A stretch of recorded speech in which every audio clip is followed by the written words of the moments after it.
चलते समय, बैठते समय, खड़े रहते समय हर पल वो मैत्री में रहता था। इतना मैत्री में रहने के कारण जो तावतिंस देवलोक का मुखिया है, तावतिंस देवलोक का एक मुखिया देवता, इसे बोलते हैं शक्र देवेंद्र। वो शक्र देवेंद्र का कुर्सी गर्म हो गया। वो देखा ये मेरा आसन क्यों गर्म हो गया, तो दिखाई दिया एक धरती पे कन्या ऋषि है। ये कन्या ऋषि के कारण मेरा कुर्सी गर्म हो गया। वो देवलोक से गायब होकर वो कन्या ऋषि के पास आता है। कन्या ऋषि एक पेड़ के नीचे साधना करते रहते हैं। वो पीछे से रहता है छिप करके और ऐसा बोलता है। वो कन्या ऋषि को कहता है, शक्र देवेंद्र, बोलता ये कौन आदमी है पूरा काला, ये जिस एरिया में रहता है इसका एरिया भी काला है, ये जो खाता है ये इसका खाना भी काला है, ये मेरे को पसंद नहीं है, कैसा ये काला आदमी है। हमारे वो कन्या ऋषि देखे ये बात कौन बोल रहा, वो देखे ये शक्र देवेंद्र बोल रहा है। इसके बाद कन्या ऋषि कहते हैं, किसी का चमड़ी काला होने से अगर उसको काला बोल दिया तो वो काला नहीं होता। किसी का चमड़ी काला है तो, लेकिन अगर वो अपना शरीर से कोई पाप नहीं करता है तो, दूसरों पे हमेशा मैत्री फैलाता है तो, सत्य बोलता है तो, चुगली नहीं करता है तो, मन में सबके प्रति दया, प्रेम, करुणा है तो सचमुच में वो काला नहीं है, वो है सबसे सुंदर आदमी। इसके बाद बताएं, लेकिन जिसका मन में क्रोध भरा हुआ, गुस्सा भरा हुआ, नफरत भरा हुआ है तो वो है असली काला आदमी। ये वचन सुनकर वो इंद्रदेव जो शक्र देवेंद्र था वो पूरा खुश हो गया। वो सोचा, अरे वाह, ये इतना, हम तो इसका गुस्सा, इंद्र जी चाहता था उसको गुस्सा दिलाना, वो ऋषि जी को गुस्सा दिलाने के लिए ऐसा बोला।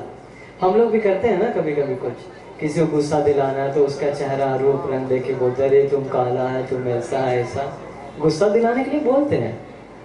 तो वो भी ट्राई किया कन्या ऋषि को गुस्सा दिलाने के लिए, कन्या ऋषि को गुस्सा नहीं आया। इसके बाद वो शक्र देवेंद्र बहुत खुश हुआ। वो बोलता है, शक्र देवेंद्र, हे कन्या ऋषि, आपका मैत्री देखकर मुझे बहुत खुशी आई। आप अगर मुझसे कुछ मांगना चाहते हैं तो मांगिए, मैं आपको जरूर दूंगा। वो कन्या ऋषि 80 करोड़ का संपत्ति त्याग के आया। कितना करोड़ का? 80 करोड़ का संपत्ति का मालिक को जो सब छोड़ के आया, उसको कुछ चाहिए क्या? इसलिए वो कन्या ऋषि ऐसा चीज मांगता है जो इंद्रदेव दे नहीं सकता। शक्र देवेंद्र वो मांगता है। कन्या ऋषि बोलता है, ठीक है शक्र देवेंद्र, अगर तुम मुझे कुछ देना चाहते हो तो मुझे ऐसा चीज दो कि मेरा मन में कभी गुस्सा नहीं आए, मेरा मन में कभी नफरत नहीं आए, मेरा मन में किसी के प्रति कोई दुख, मतलब कभी भी वैर उत्पन्न ना हो, ऐसा बोला। वो शक्र देवेंद्र सुनकर और खुश हो गया। वो बताए, देखो ये कन्या ऋषि कैसा है, मांगता भी ऐसा चीज है जो मैं कभी दे नहीं सकता। अभी आप ही सोचिए, अगर मेरे को बहुत गुस्सा आता है और हम आपसे बोले मुझे ऐसा कुछ दान दीजिए जी, हम मेरा मन में कभी गुस्सा नहीं आए, सामान कुछ देकर गुस्सा खत्म कर सकते हैं क्या? नहीं। गुस्सा खत्म करने के लिए खुद को प्रयास करना पड़ेगा, खुद को ही मेहनत करना पड़ेगा। इसलिए कन्या ऋषि वो बोला, मुझे ऐसा चीज दो कि मेरा मन से गुस्सा हट जाए। वो शक्र देवेंद्र और खुश हो गया। वो पूछता है, आप क्यों गुस्सा को खत्म करना चाहते हैं, क्यों गुस्सा ना पसंद है आपको? कन्या ऋषि बताया, देवेंद्र, गुस्सा मैं इसलिए पसंद नहीं हूं क्योंकि गुस्सा आने के बाद आदमी लोग का चेहरा खराब हो जाता है। गुस्सा आने के बाद आदमी लोग का मुंह से बहुत कड़वा कठोर वचन निकलने लगता है। गुस्सा आने के बाद अपना बेटा अपना माँ पे हाथ उठाने लगता है। गुस्सा आने के बाद कभी कभी हाथ ही नहीं, डंडा तलवार कुछ भी शस्त्र उठा करके पीटता है। इतना ही नहीं, कभी कभी जो माँ अपना बच्चा को जन्म दिया, जो प्राण दिया, वो गुस्सा आने के बाद वो बच्चा है अपना माँ का भी कभी कभी हत्या कर देता है, पिता को भी हत्या कर देता है। उस गुस्सा को देख करके मुझे बहुत घृणा होता है, मुझे पसंद नहीं ये गुस्सा। इसलिए मैं चाहता हूँ अपना मन से गुस्सा हटाने के लिए। वो शक्र देवेंद्र सुनकर और खुश हुआ। वो कहता है, ठीक है कन्या ऋषि, आप और मांगिए, आप जो चाहिए मांगिए मुझसे, मैं आपको वो दे कर ही रहूंगा। फिर बोलता है कन्या ऋषि, हे शक्र देवेंद्र, अगर आपको कुछ भी चाहिए, अगर आपको कुछ देना ही है तो मुझे ऐसा चीज दीजिए कि मेरा शरीर से कभी भी किसी कोई तकलीफ ना हो, मेरा वचन से कभी भी किसी कोई दुख ना पहुंचे, मेरा मन से कभी भी किसी कोई पीड़ा ना पहुंचे। कैसा चीज मांग रहा है देखिए। अगर हम लोग को पास कोई ऑफर आता है तो मांगने के लिए हम लोग क्या क्या नहीं मांगते हैं? ये दे दीजिए, वो दे दीजिए, ये चाहिए, वो चाहिए, सब कुछ मांगते हैं। कन्या ऋषि क्या मांग रहा है? ऐसा चीज दीजिए जिससे मेरा शरीर वचन मन से किसी को तकलीफ ना हो। कैसा है मैत्री? इसीलिए कहते हैं मैत्री साधना करने के लिए। मैत्री साधना में इतना बल है। इसके बाद वो जो इंद्र जी था वो खुशी खुशी चला गया, वो नहीं दे सकता। इसके बाद वो जो आपको पता होना चाहिए, वो जो कन्या ऋषि था वो कोई और नहीं थे, वो हमारे बोधिसत्व थे, हमारे गौतम भगवान बुद्ध का एक पिछले जन्म में वो एक ऋषि थे। एक पिछले जन्म में इतना वो मेहनत किए करुणा मैत्री का, तब जाकर के उनका मैत्री इतना बलवान हुआ।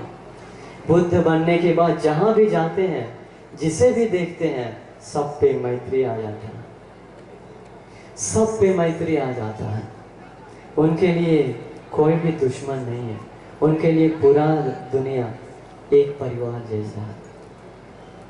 आपको पता होगा भगवान बुद्ध के समय बहुत बहुत लोगों का भगवान बुद्ध कल्याण किए, इतना ज्यादा कह नहीं सकते।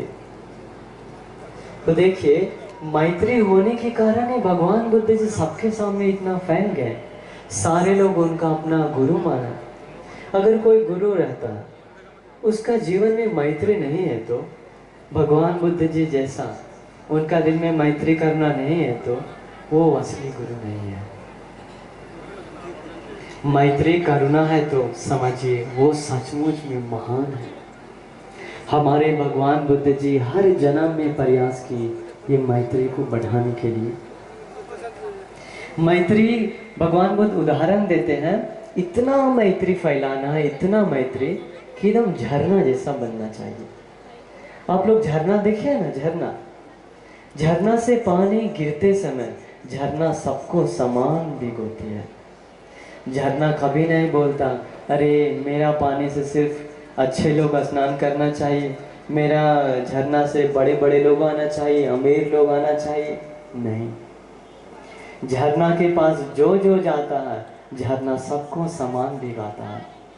झरना के पास शिकारी लोग नहाने जाता है, राजा लोग जाता है, सन्यासी लोग जाता है, साधु लोग जाता है, श्रमण लोग जाता है, सबको झरना समान भिगोता है। वैसा हमारे मन में भी होना चाहिए। हमारा मन में सबके प्रति मैत्री होना चाहिए। धर्म का कोई भेदभाव नहीं होना चाहिए, जाति का कोई भेदभाव नहीं होना चाहिए। तब हम लोग असली में भगवान बुद्ध का शिष्य है। इसलिए आप लोग झरना की तरह बनिए।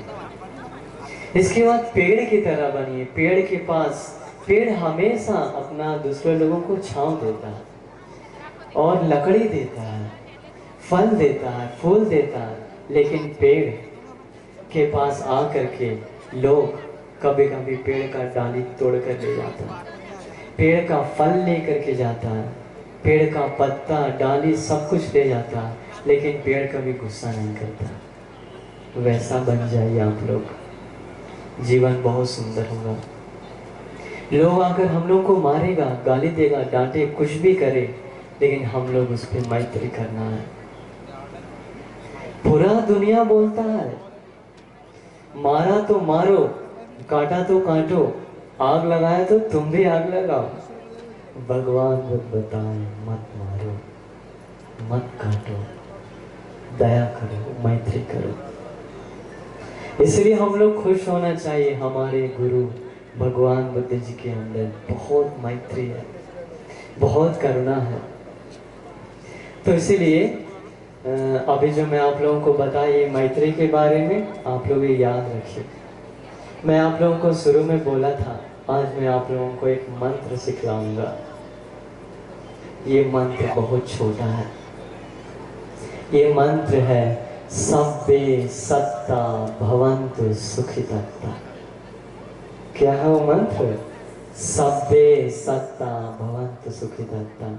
आप बार बार सोचिए, सभी प्राणी सदा सुखी हो, सभी प्राणी सदा सुखी हो। बहुत छोटा है लेकिन बहुत पावरफुल है ये मंत्र। करणीय मित्र सूत्र में भगवान बुद्ध बताएं बार बार करते रहने के लिए। भगवान बुद्ध कहते हैं ये मंत्र तिष्ठं चरं निसिन्नो वा शयानो वा यावतस्य विगतमिद्धो। चलते समय, खड़े रहते समय, बैठे रहते समय या लेटे रहते समय हर पल सोचते रहना है क्या? सब्बे सत्ता भवन्तु सुखितत्ता। सभी प्राणी सदा सुखी हो। इतना अगर आप लोग कर लिए तो सचमुच में हम कहते हैं आप लोगों का जीवन बदल जाएगा, आप लोगों का जीवन बहुत सुंदर हो जाएगा। इतना सुंदर कि दुनिया में कोई भी उसके अलावा सुंदर नहीं होगा। जिस दिन हमारा मन से गुस्सा हट जाता है तो मैत्री आ जाता है तो सबसे सुंदर आदमी वो है। इसलिए आप लोग आज से ही मेहनत करिए, ये मंत्र को रोज मनन करिए, बहुत फलदायी होगा। देखिए भगवान बुद्ध जी का धर्म में एक सुंदर गाथा आता है। आप लोगों को मन में आता होगा दान देने के लिए। देखिए मान लीजिए अभी यहाँ पे भगवान बुद्ध आए, आप लोगों का पुण्य से एक उदाहरण दे रहे हैं। मान लीजिए यहाँ पे भगवान बुद्ध विराजमान है, असली में अरहंत लोग विराजमान है। अरहंत सारे पुत्र बनते जी, अरहंत महामोग्गलान बनते, उनके साथ आए हैं। आपका मन में आएगा कि नहीं कि मैं कुछ तो थोड़ा भोजन दान दूं? मन में आएगा या नहीं? किसका मन में आएगा? बाकी लोगों का मन में नहीं आएगा। नहीं आएगा तो दिक्कत है, आना चाहिए दान का विचार। भगवान बुद्ध जी कहते हैं इसीलिए श्रावक संघ को दान देने से भी ज्यादा, भगवान बुद्ध को भी दान देने से ज्यादा पुण्य मिलता है।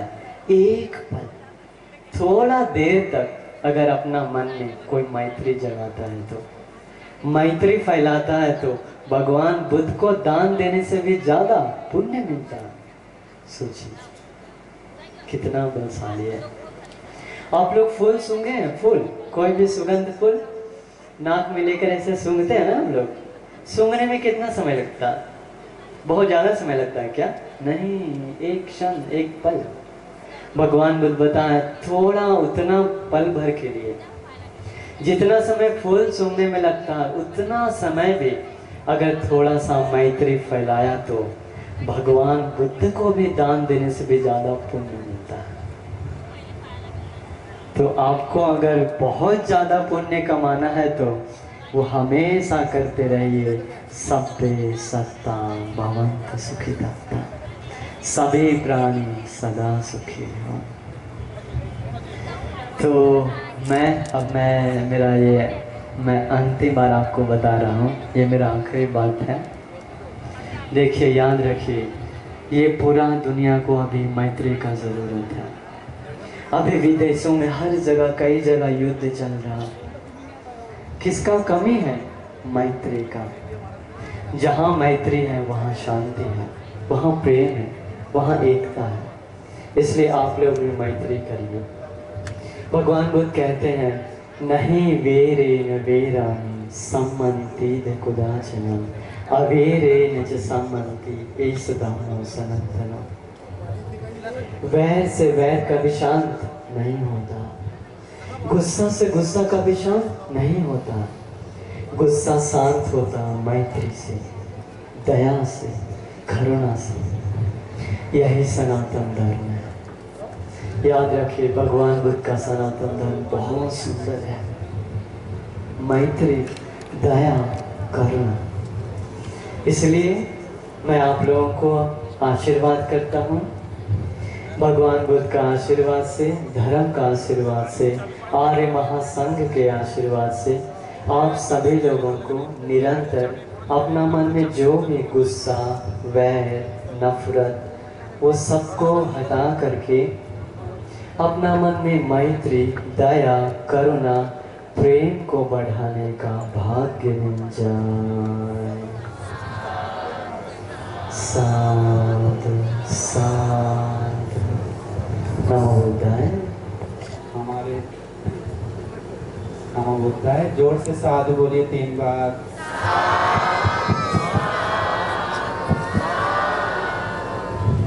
हमारे पुण्यवंती जी को हम बहुत बहुत पुण्य देते हैं। अपने मधुर वाणी से आप सभी लोगों को बहुत सुंदर से मैत्री के बारे में समझाएं, करुणा मैत्री के बारे में। देखिए, कुत्ता भूखता है तो आप लोग के सामने आप लोग क्या करते हैं? उसको भूखते हैं क्या? भूखते हैं मतलब वो कुत्ता है तुरंत एक दूसरे देखकर भूखता है। जो मनुष्य है उस शांत से जाना चाहिए कुत्ता के सामने। गुस्सा क्रोध करने वाला लक्षण है नीच लोगों का। जो कोई लोग सुअर है, नाली में नहा रहा है, और वो पूरा कीचड़ लगा हुआ है, वो सुअर शरीर को हिलाकर 2-4 बूंद आपको मिट्टी लगा दिया तो आप क्या करेंगे? उधर बैठिए, ठीक है।